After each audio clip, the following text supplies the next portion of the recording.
see Broadway's brightest live. Wife spent Thursday nights drunk in a dive. They're friends with Rye, and he's a Broadway guy. He's your Broadway and entertainment BFF. It's Live with Rye and Friends on Broadway. He's a bundle of joy and happiness. He loves being here for you. He's a theater nerd who will share a word with a Broadway star or two. Our guests will have you on the floor like Orphe, Benanti, and many more. Rye Myers, the gay Ryan Seacrest, your Broadway and entertainment BFF. It's Live with Rye and Friends on Broadway.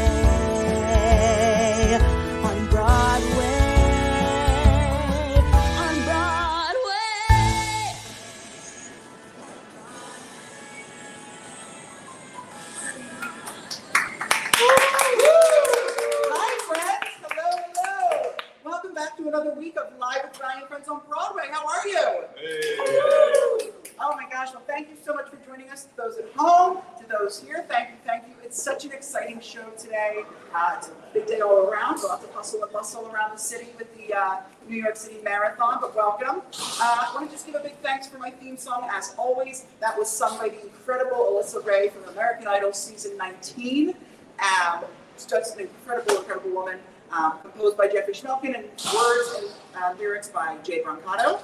And on that topic of Alyssa Ray, tickets are now on sale for my anniversary show on December the 11th at 8 p.m. at the Triad Theater. For those of you who remember, I had the show on the 26th, and we were doing 2 anniversary shows. The second one in October got postponed. It's now happening on December, so this continuation of the Live with Rye and Friends 1-year anniversary show is happening December the 11th at the Triad Theater with Alyssa Ray as a special guest and powerhouse vocalist Robert Bannon, who you've seen on SNL, The Real Housewives. He's a performer. He does the Roundtable with Robert Bannon. Both of them are friends of the show. They've been on prior in 2021, and I'm so excited to welcome them back. So if you go to RyeMyers.com, you'll see even on the screen, RyeMyers.com/anniversary show. You can go there for tickets. RYEMYERS. Tickets are now on sale. They're $15. There's also a live stream option as well. Tickets for the online live stream and in person are $15, but I hope to see you all there. It's going to be a great night. I'm very excited. So it's some Broadway news. As I do every week, we always do some Broadway news as the show begins. Lots of exciting going on. Also, can we just say too, it is so hot for November. We were all laughing earlier saying, like, it could be at least 10 degrees warmer. This is insane. So weather needs to get better. I don't know if you heard, unfortunately, Kinky Boots, the off-Broadway musical, announced it will be closing on November 20th after only being open since July. It's so disappointing. I loved that show. It was here on Broadway. I loved it. I saw it off-Broadway. It was incredible. So there's like 2 weeks left. If you have the time, go and see it. I really recommend it. It is just... When I saw it again after it being 2 years, I forgot how much I loved that show. So check it out. Again, Kinky Boots closes on the 20th. And today we bid farewell to Parade at New York City Center. Did anyone see that here? Anyone get a chance to see it? Okay, y'all. So the rumor is it's going to Broadway. I hope it does. This is what theater is all about. So I didn't get to see it all the way through. I was working there this weekend at my part-time job, and I caught part of the first act and a good part of the second act. And when I tell you just the pure theatricality of it, but also the music, the songs, the orchestrations, Jason Robert Brown conducting. I mean, it is just the cast, Ben Platt, Kayla Diamond. It's everything the theater should be, and I had goosebumps the whole time, especially when when Ben sang "This Is Not Over Yet," popular song from Parade.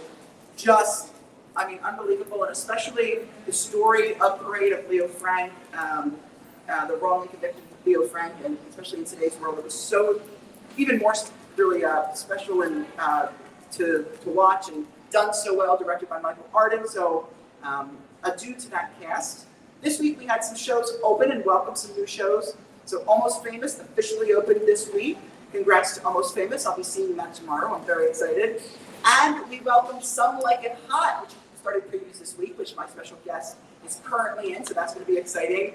And finally, this week we got the unveiling of the new renamed theater, the Lena Horne Theater, which was formerly the Brooke Atkinson, currently home to Six the Musical. It is now called the Lena Horne Theater, which is so awesome.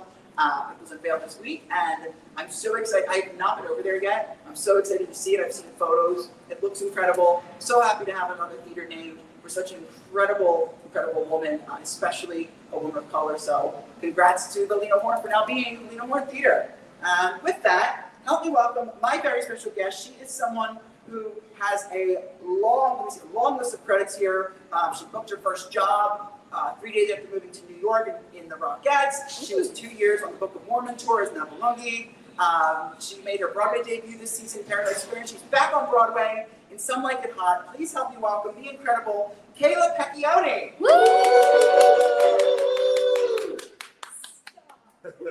Hello. Hi, Rye. How are you? I'm doing wonderful. You're right. We could use like 10 degrees less, but I know. I feel so that everyone's so hot over here. I'm like, I'm sorry. yeah. I wore my most like summer winter conversion top. You know what I mean? It's like half summer, half winter. I'm usually in my my dress coat. I usually have my signature dress jacket on, and it was so hot. I was like, I'm just gonna go in a polo. Yes, Like, why not? Keep it casual. Keeping it cash, indeed. So how are you? I'm doing wonderful. I am. It's my day off. Oh yeah. Yes, thank you for doing this on your day off, by the way. I didn't realize that when you said that, I felt so bad. I was like, it's your day off and you're doing this? I'm sorry. Please, no. There's no other way I'd rather spend a day off. Like I was saying earlier, I'm such a nerd. You know, so like when I heard about the concept of this, I was thrilled to come down. Amazing. Well, I love it. Can you, everyone here, is the mic on? Is your mic turned on? Is it on? It says on. Okay, perfect. Just making sure. Great. Okay, good. Fabulous. Well, thank you for coming down here. I'm so happy. And as I was saying, you have quite the list of credits. I mean, let's just start with your recent and most exciting news, Some Like It Hot.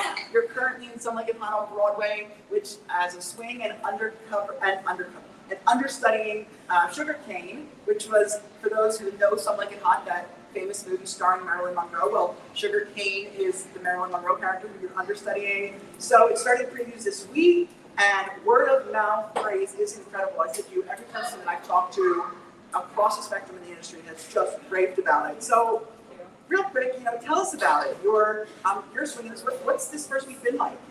Oh, it's been incredible. I had, when you start Broadway shows, usually they've been a while in the works, and this one definitely has. And I've somehow had the ability to hop on to both Broadway shows that I booked this year in the last minute, the last final stages.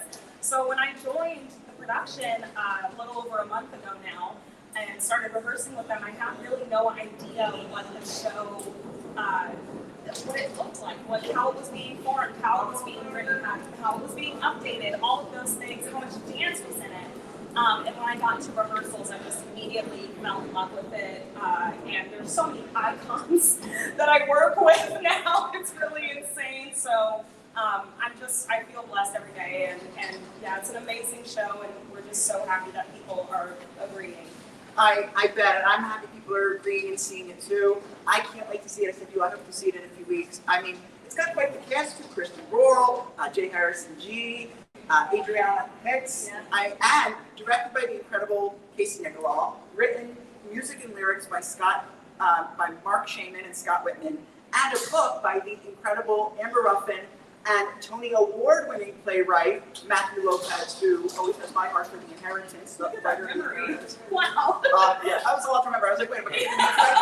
So this is a full packed show, and it's at the Schubert Theater, which is such an iconic theater. Yeah. Now, I was going to ask this later, but I'm curious. The Schubert Theater is such an iconic theater. Have you discovered anything fun about that theater? Like any secret passages or anything fun backstage? I mean, it's so old and so iconic. It's so old. It's so iconic. I think what's most fun about this theater, now that I'm a Broadway vet, you would say. Yes, you are. I think what's so fun about this theater is just finding little surprises from casts that have been there before. So right before we got in there, POTUS was in there, and they left behind so much. I mean, not only just like merch, but like just fun things. There's this weird little fairy in the girls' dressing room that they've said we cannot remove. or we will be cursed, you know, and it's like all these little treats and things. And we even the other day found a letter tucked behind a mirror from the Matilda cast years ago, from a child that was in the Matilda cast wishing the next cast luck.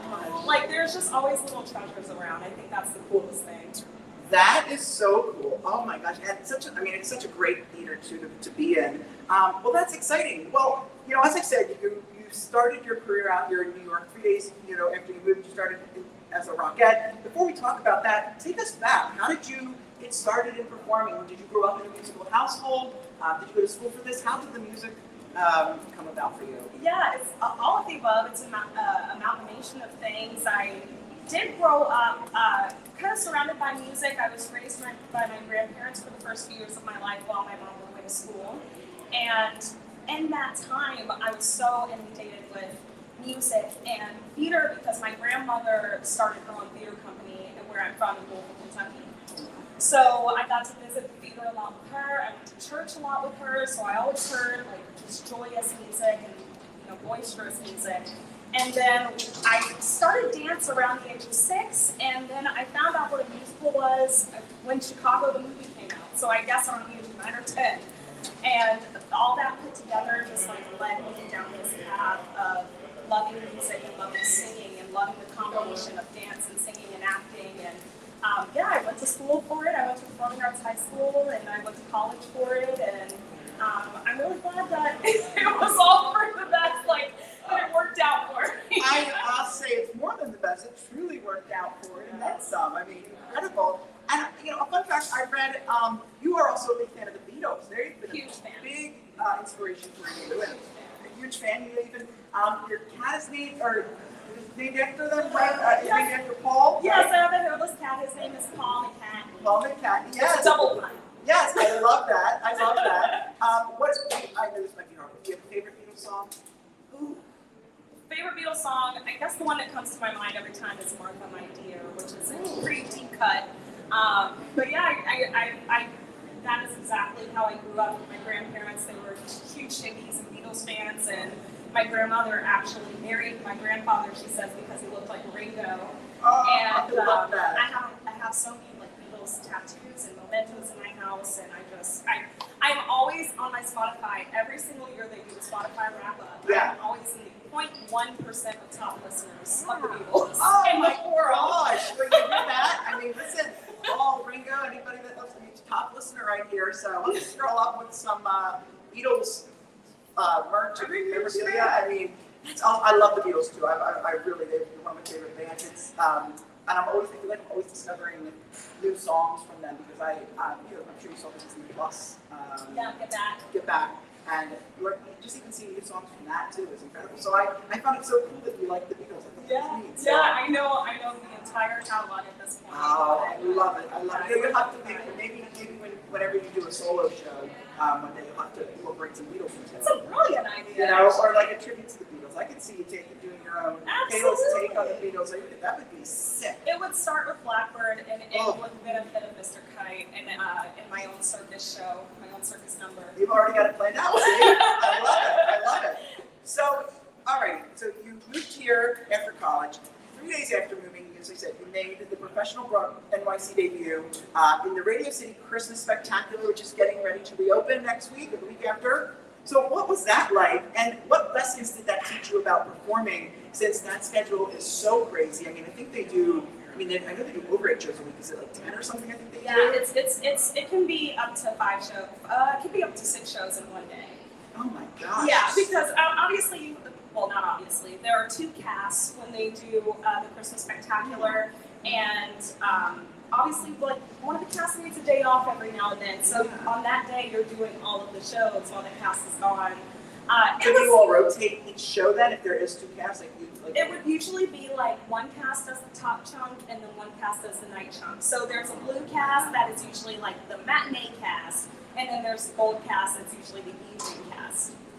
I got to be gold cast, which was an honor. I mean, to do nights on I say Broadway, but to do nights at Radio City, it's such a magical thing. And for that to be my first year of the experience here in the city, I just felt like I was living a dream. I'm sure. And what did it teach you as a performer? Like, what lessons did you take away from that that you continue to bring with you, like when you've gone on tour and now on Broadway? Because there's a dedication, I feel like, that goes into performing in that show. With not only, I guess, the schedule, but also like day after day for what, 2.5 months it is. Yeah. You're doing that. Yeah. And so, was there something that you took away specifically? Absolutely. I mean, I almost say it was easy because I have such a love of Christmas. Yeah. It just was the perfect job.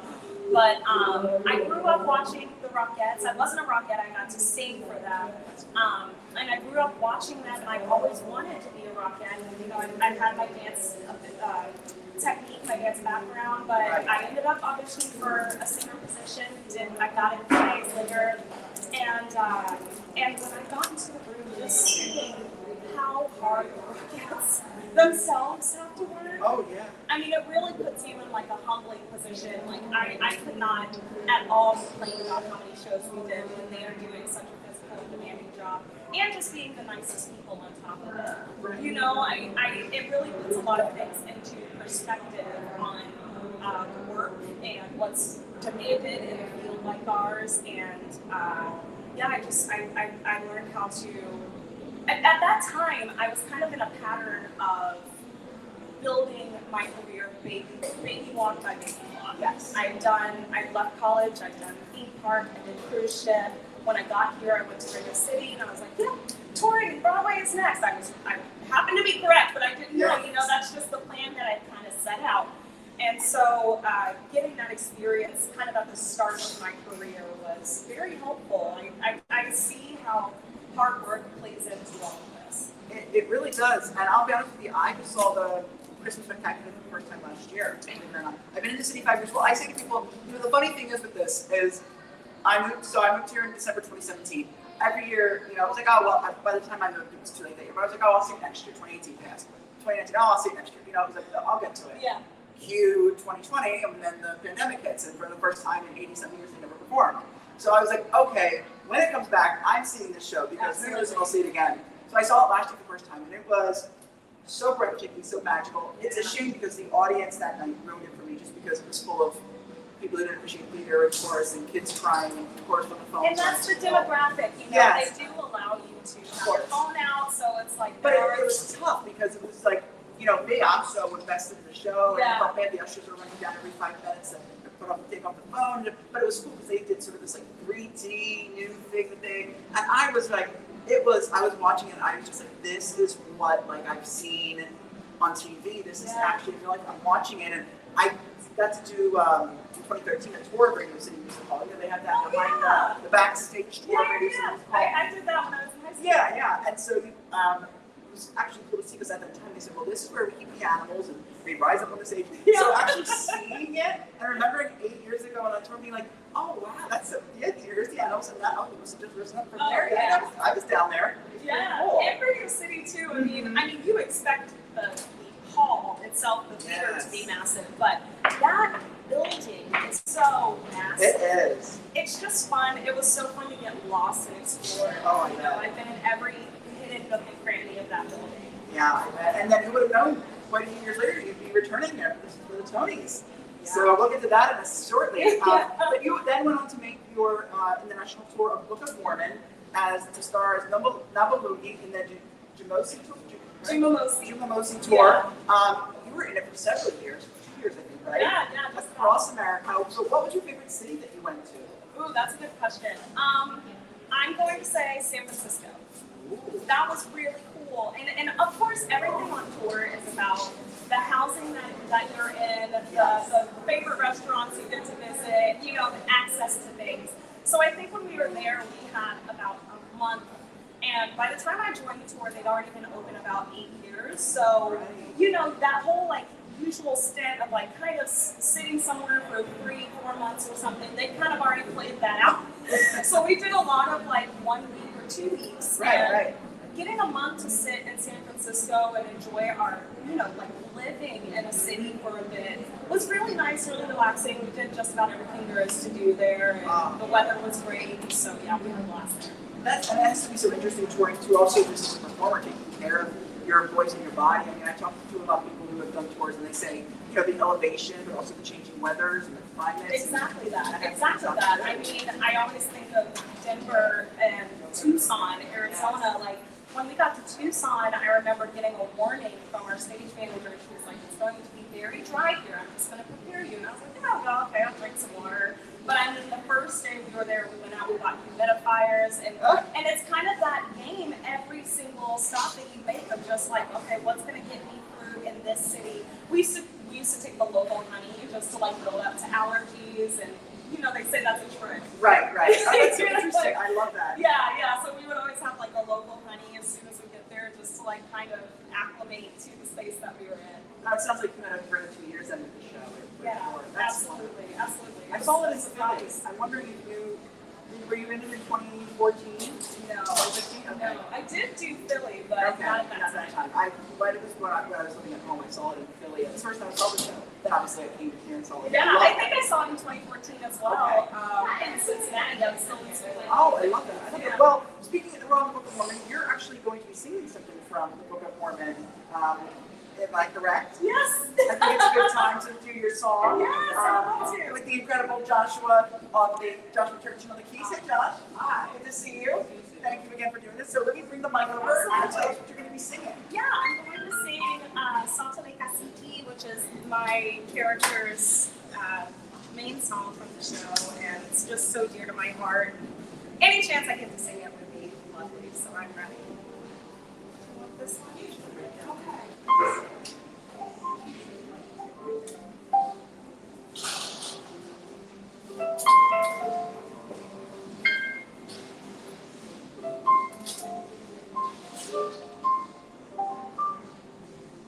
My mother once told me of a place with waterfalls and unicorns bright, where there was no suffering, no pain, where there was laughter instead of dying.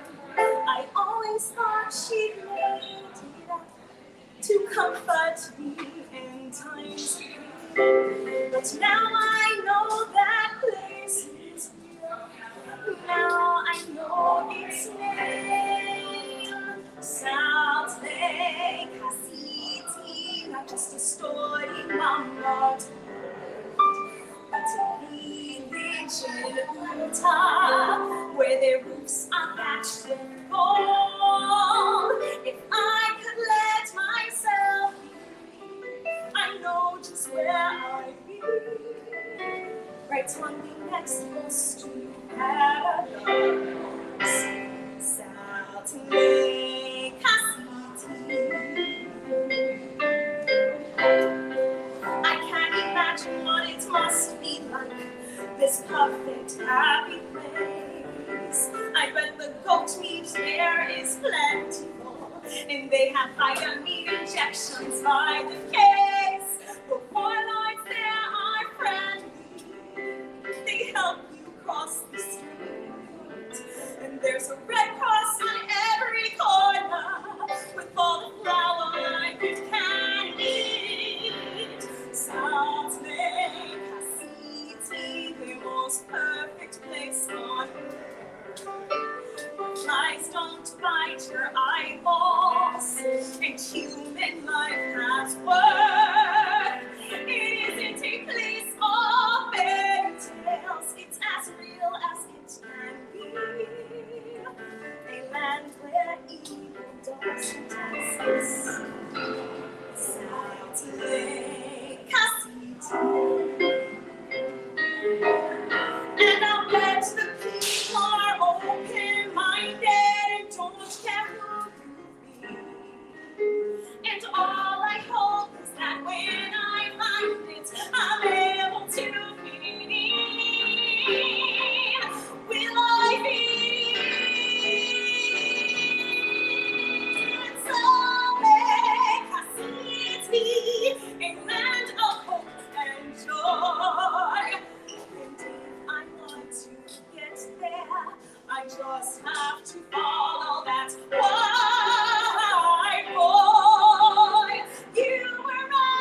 Now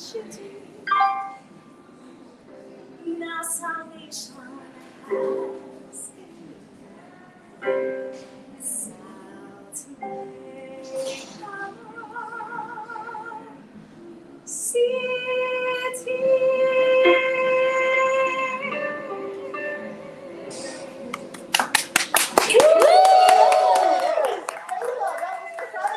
Another round of applause for Kayla Pecchioni, everyone.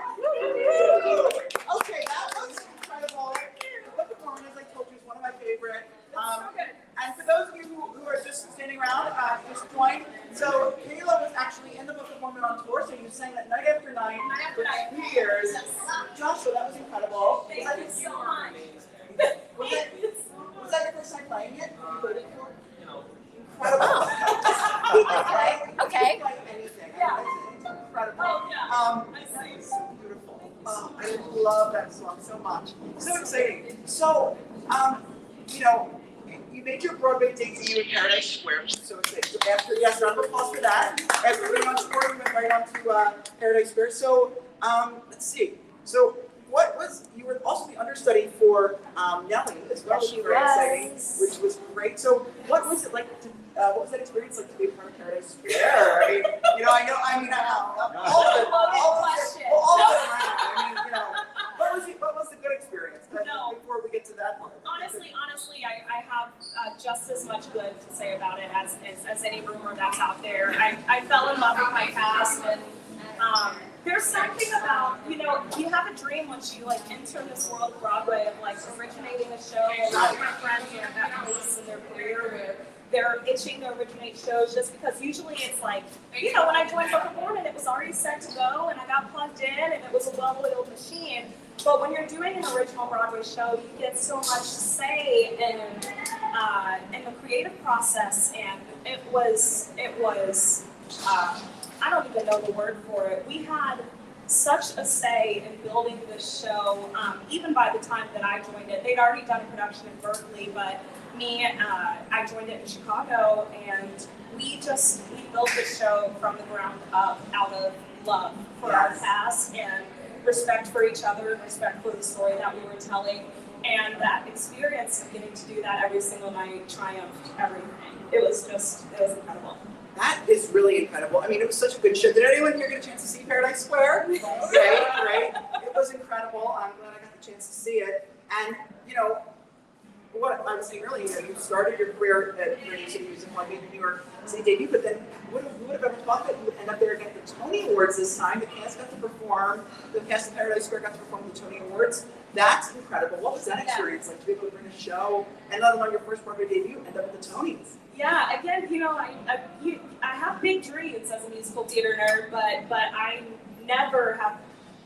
I've never been good at claiming I will be on the Tonys, I will be on Broadway, and just to have these things unfold in my life, they're just blessings along the way. And I remember the day that we got to go to Radio City and have our rehearsal for our Tonys performance, and we just felt so charged and special and right place, right time kind of feel. And it was really magical to be back on the first stage I ever stepped on in New York City. That's amazing. I love that. Well, let's do some trivia questions. Why don't we? I have some great prizes. We have signed posters from the cast of The Prom. So I have the full cast, including Beth Level and Chris Seeger, everyone in between. And Angie Shore, who I work with. Oh, is she in the Yes, she was in Sound Like a High. Wow. Okay, amazing. Love that. Alrighty, so if you know the answer, you can just raise your hand ideally, but sound it out. And this is going to be for a poster, signed poster of The Prom. What is the name of the dynamic musical duo who wrote the music and lyrics for Some Like It Hot? What is the name of the musical duo? I know one of them. Isn't it Mark Shaman or something? Mark Shaman and Scott Whitman. Yes, correct. There you go. Power Off is behind Smash and everything. Yes, you got it. Am I allowed to play? I want to play. You're This just is saying, so nice. well, I was going to actually say, you're welcome to play, no pressure. I always say to my Yeah, but I know the answer. but a lot of times I never want to put my guests on the spot. A lot of times they don't want to play. So I was going to say, you're welcome to play. For Broadway merch? Are you Yes, kidding? of course. Okay, well, we have another one. We have 3 total. But yes, Mark Shaman and Scott Whitman, they're behind Hairspray, Smash, so many things. 50s. I mean, Yeah. so and that must be incredible to work with them. Absolutely. Yeah, I mean, like, I get so amazed every day that I walk into work and there's Mark Shannon, Scott Whitman, Casey Nicola, Christian Borle. Like, it's just all these people that I grew up idolizing, and now they're right there and we're joking and saying hi to each other each morning. It's the strangest thing. Mark Shaman is incredible. I mean, he's somebody that I would love to. Mark, if you're watching, we'd love to have you on the show. He would I come down here. would. I'd love to have it. Okay, so let's see. Oh, this is who is taking over the role of Seymour in Little Shop of Horrors starting on November 15th?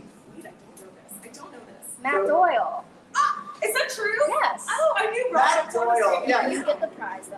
Oh my Yes, God. Matt Doyle is taking I had over. no Yeah, idea. he's supposed to remember. Yeah, they announced it last week. He'll be taking over for. That's okay. I had no idea. Yes, starting November 13th is Rob, of course, on a show, which I want to see him for the days with Rob, and then Matt Doyle. Wow. Yeah, I feel like he's so fitting for Seymour. Oh yes, absolutely. He's gonna do so well. Well, here you go. No, I don't deserve this. This is yours. Well, she has one already. Right, then it's mine. Yes. Yeah, we're splitting. I was going to say, I'm waiting.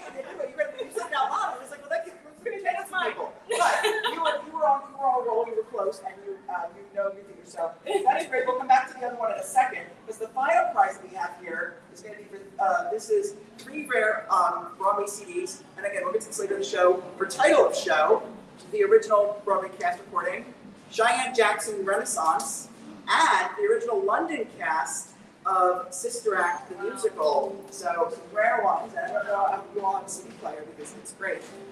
So yes. So we were Paradise for you with the Tony Awards, and unfortunately, there was obviously a lot around the show. You made such a public statement of obviously your thoughts and everything, and I'm so happy you did. I had actually Jeremy Crittenden, who was in the show on my podcast. We talked about consecration and everything, but we talked a little bit about everything. And how are you feeling since everything has happened? I mean, it was crazy to me that I'll never work again, so I can say it. It's crazy to me that they even brought a show with Garth Zabretsky as the producer. And I mean, listen, it's not like I'm going to blacklist. He's Garth Exactly. Zabretsky, I would say. Yeah, he can't legally produce in Canada. I don't think they're producing it in Broadway. So I was shocked he was the producer behind it, even though he's done some good shows in the past. But then everything, of course, happened. So since all of that has happened, how are you approaching the shows you go into now? Are you looking at shows differently? Are you asking different questions? Oh, I mean, 1,000%. You shouldn't have to, but. No, 1,000%. I, even just going into Some Like It Hot, I said, I'm obviously grateful for the opportunity, but I said it's a little quick just because we were so kind of rattled from our experience. But during that time, we became such advocates, and we really learned how to work the system in a way of just like being able to say what we need to say, kind of get things done on our own accord. Him being on the blacklist is one of them. Yeah. That was all a testament to our cast. And because I had that specific group of people around me, I take that away with me. Yeah. Literally, my fiance is here, and he is in Paradise. Yes! This is awesome. I realized that I was talking to him. I said, are you in the theater? He said, yeah, you're in Paradise Square together. I was like, how cute. Yeah, we met in Paradise Square, and we started dating, and we got engaged a month ago. Wow.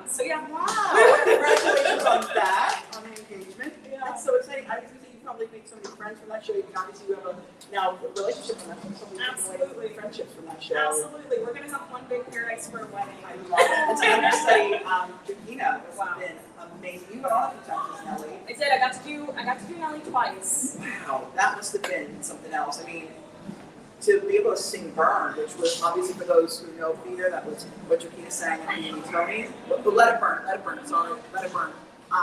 Must have been incredible, right? Yeah, I mean, at that time, like when Let It Burn entered our show, we knew at that moment that it was kind of an iconic song. And then you add Jacquina, being the voice behind it, and she is such a masterclass every single day and such a study every single day that it was a great honor to be considered, someone who could be her understudy, along with Aisha, who was our standby. I mean, I just looked up to them for so long, and So to be grouped with them, I was like, wow, this is. I was like, I have to kind of relook at how I look at myself. You know, I was like, oh, okay, like this is really nice. Yeah.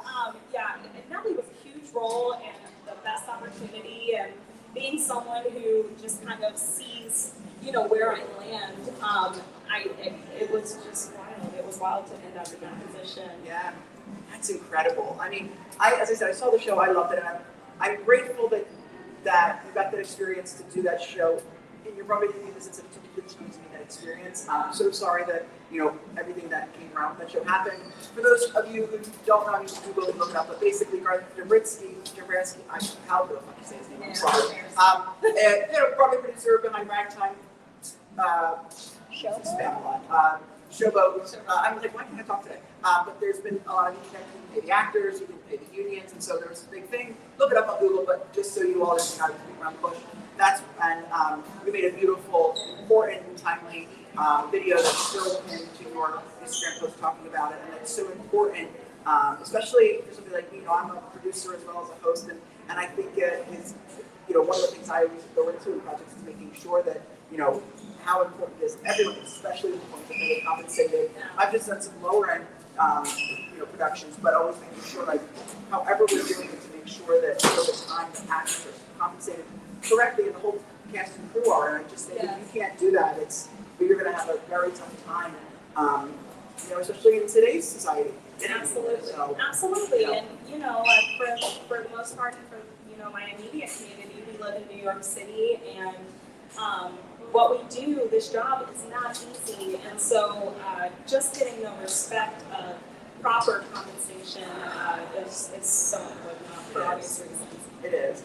But now, obviously, as we said, we're in Some Like It Hot, and now, did you all expect this week to have the audience be so electrified and so exciting? The word of mouth, I'm sure you've been hearing also too, the word of mouth, how exciting people are about it, how great it's been. I'm sure you all know how great it is, but to get that now back from people, that must be incredible. Yeah, it's out of this world, honestly. I feel very lucky to, now I'm in a swing position for the show, and so I'm not on stage every single night, which is a new experience for me. I've never been a swing before, and I have the pleasure of getting to watch the show as many times as I want, which for a theater nerd is like a perfect position.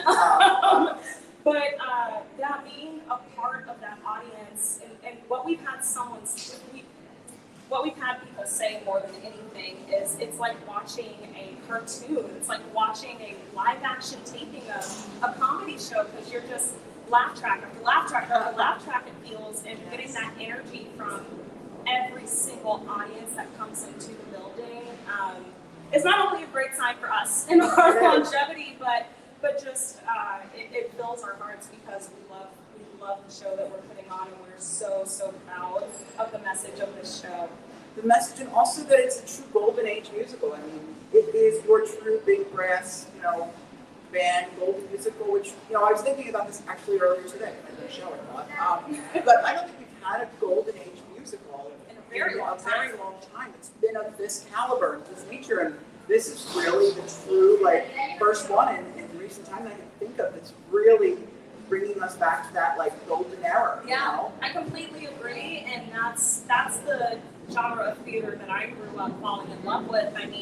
The very first show that I did in high school was Thoroughly Modern Millie, and that just gives you the exact same feel, big band, big numbers. At that time when I was doing that show, that golden age feel, it just gave me electricity that you mentioned that we get to experience every single night with this show. It's true. It feels like true Broadway. It does. As a swing, how many roles are you covering? I cover 9 roles. That would be all of the 8 female ensemble plus the sugarcane role, which is the Marilyn Monroe role. Oh my gosh. It's a big job. It's a big job. That's your first time being a swing, right? It's my first time being a swing. So I'm a person who loves a challenge. I took it to challenge myself. My very first time understudying was when I understudied Joaquina in Paradise Square, and getting that experience of being like thrown on in any second for that major role, it gave me an itch to just do it 9 times over with this show. I mean, 9 times, and that's something I say to people all the time. I mean, I have every single cast member on the stage, every single actor I have respect for, but especially our students and understudies, before everybody was felt like, was getting the love. I was saying, swings and understudies, especially swings, I mean, imagine being a performer, then having to cover 9 different tracks. Now, I mean, that's something very complicated show, so I do not know how you do it, and let's give a round of applause for Kayla, swing for our students, for our understudies. I mean, that's incredible. Just like, wow, and I think you get to go on a sugar thing too. Oh yes, yes. Are you the first cover? So luckily we don't have numbered covers. Okay. What we're trying to do in this, post-COVID world is try and take care of each other. So there's any so combination. no dates yet as to when. No, there's any combination of things that can happen, and we're just ready to support her whenever we can. Love it. Well, that's awesome. Alrighty, so let's get to our final trivia question here. And this is going to be for our theater pack of CDs. Again, title of show, Cheyenne Jackson and Sister Act. Might be a little simple, but if you were paying attention, you should know this, as I say every week. And of course, we were laughing about theater nerds earlier. I write these questions every week, and I think, like, oh, they're so simple, and then nobody gets them, so now I've had the multiple choice on. And then I'm like, but I love it. So, what is the name of the actress from, and you've already answered, so, but from Paradise Square, who won the Tony Award this year for Best Leading Actress in a Musical? What is the name? She won this year. You've already Who is? Chiquita Delacanto, yes, there you go, my friend. Congratulations. Congratulations. We love it. I know you do, Carly, but I'm going to give everyone, we have 3 prizes, give everyone a shot. Yes, Chiquita Delacanto, and I figured it would be simple, but you know what? You all are paying attention, so I would love to hear that. As we finish out here, what advice do you have for performers, especially performers making their way into the professional landscape, just out of school and everything? What would you say to them? Well, it's so interesting these days, like the generation that is coming up after my generation, the millennial generation, which now that feels old for some reason. That generation, the Gen Zs, the next generation, the Gen Zers, are, it seems to be so aware of themselves and their individuality. And if there was something I could have told myself when I was in school for theater, it is to embrace that individuality. I know my experience was a lot of like, we all have to wear a jewel tone dress and we all have to wear a character heel, and that's the audition outfit, and we all have to be the same. And I think, honestly, what has made me different and made me stand out are those unique qualities about myself. And so I can always tell people to embrace whatever they feel like makes them different. Especially, I feel like in today's society now, theater is becoming, thankfully, on its way to becoming even more accessible, and I feel that individuality is even more welcome to Comic-Con. Absolutely. It's exciting, especially for those coming out of school now. Well, yeah, because what are we trying to do on stage? We're trying to create real-world stories, and we want real-world people, and people that are incredible, and look up to and go, hey, that's maybe a reflection of myself. So I think having as much diversity as we can is so now respected in a way that we did not have when I was growing up. It's a beautiful thing to see. Well, I love that. And you also do work with the Broadway Collective as well. I do. Yes. And so tell us what your work is with that. Yeah, I had the joy of joining Broadway Collective over the pandemic. It was like my first pandemic job, and I had friends who were part of it. I know Robert Hartwell, who is the CEO and head of it, and I always looked up to the program because they do so well at training kids for the real life scenarios that we encounter on a daily basis within theater and within auditioning. So I had the pleasure of joining the staff, the faculty, and I taught dance, and sometimes I was just to kind of help out with auditions, or for a while I was teaching a self-tape class because I'd gotten so good at self-taping over the pandemic, and now I get to do work with them here and there when I have the time, and it's a great joy for me and a privilege for me to be a part of that faculty. Well, that's wonderful. Any final thoughts? Anything I didn't cover? Any final things? Come support support this beautiful venue. Yes. What a theater nerd's dream to be down here in the middle of Columbus Circle in the underground, looking at just tons and tons of unique theater items. Yeah. We have some of our Christmas stuff out too, as you can see, all the Christmas ornaments and stuff. We have the Christmas tree and Broadway ornaments, everything for your heart's desire here at the Broadway Makers Marketplace. It's fantastic. And these walls, believe it or not, actually are up year round. They were here for the prior people. So Really? yes. You know what? I kind of thought so. I thought I'd seen these before. But now as we get into this, the season, it's even more fun. But there is yes, come on down to the Broadway Makers Marketplace here at Columbus Circle, the Turnstyle Underground Market, which is celebrating 1 year of being open last week. Fantastic. So Congratulations. yes, it's a great place. Thank you so much, everyone. Thank you to Kayla. Listen, go to, you have social media, right? Absolutely. It's my full name, Kayla Pecchioni. I'm the only me in the world. Yes, So. on Instagram, Kayla Pecchioni. Yes, KaylaPecchioni.com. Go to also somelikeithotthemusical.com, right? Okay, that's your whole thing. To get your tickets, go see Some Like It Hot. I cannot wait to see it. Kayla, thank you so much. Make sure you all also get tickets for my anniversary show on December 11th at the Triad Theater. It's part 2 of the continuation with Robert Bannon and American Idol Alyssa Ray. Who went to my college? It's really. Andrew Shore and Alyssa Ray went to my college. Oh my gosh. I love Alyssa. Oh, love this. I adore. Such a beautiful She's person. my theme song. Yes. I heard you say that. Yes, and I was I know. We didn't have the Bluetooth work. Usually it's louder, but she sings my theme song. Such a sweetheart. Such a doll. So come on out. Tickets are $15. And join me next week again for another week of Live with Rye Friends on Broadway. Thank you so much, everyone.